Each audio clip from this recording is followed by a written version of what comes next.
వికారాబాద్ జిల్లా కులకచెర్ల మండలం అల్లాపూర్లో విషాదం చోటు చేసుకుంది. 4 ఏళ్ల బాలుడిని ఉపాధి దిమ్మె ఉసురు తీసింది. విస్లావత్ లక్ష్మణ్ కోమల్ దంపతుల కొడుకు విస్లావత్ సాయి మృతి చెందాడు. తాము అల్లారు ముద్దుగా పెంచుకుంటున్న తమ కొడుకుని స్థానిక తాండాలోని అంగన్వాడీ సెంటర్కు చదువుకునేందుకు పంపించారు. ఎప్పటిలాగానే ఉదయం అంగన్వాడీ సెంటర్కి వెళ్లగా ఆవరణలో ఉన్న ఉపాధి హామీ పనులకు సంబంధించిన దిమ్మె ఇస్లావత్ సాయిపై పడింది. దీంతో సాయికి తీవ్రంగా గాయాలయ్యాయి. తల్లిదండ్రులు వెంటనే ఇస్లావత్ సాయిని పరిగి ప్రభుత్వ ఆసుపత్రికి తరలించారు. పరిగి ప్రభుత్వ ఆసుపత్రిలో బాలుడు మృతి చెందినట్లుగా వైద్యులు నిర్ధారించారు. మృతి చెందిన బాలుడు తల్లిదండ్రులు ఆసుపత్రి వద్ద బోరున విలపించారు. ఈ దిమ్మె ప్రమాదకరంగా ఉందని కొంతకాలంగా గ్రామస్తులు పంచాయతీ కార్యదర్శికి, అప్పటి సర్పంచ్ దృష్టికి తీసుకువచ్చినా పట్టించుకోలేదని వారు తీవ్ర ఆవేదన వ్యక్తం చేశారు.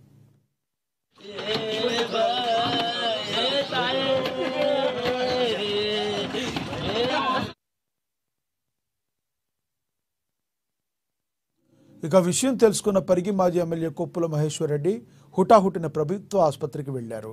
వారి కుటుంబ సభ్యులతో మాట్లాడి వారిని ఓదార్చారు. వారికి 5,000 రూపాయల ఆర్థిక సహాయాన్ని అందించారు.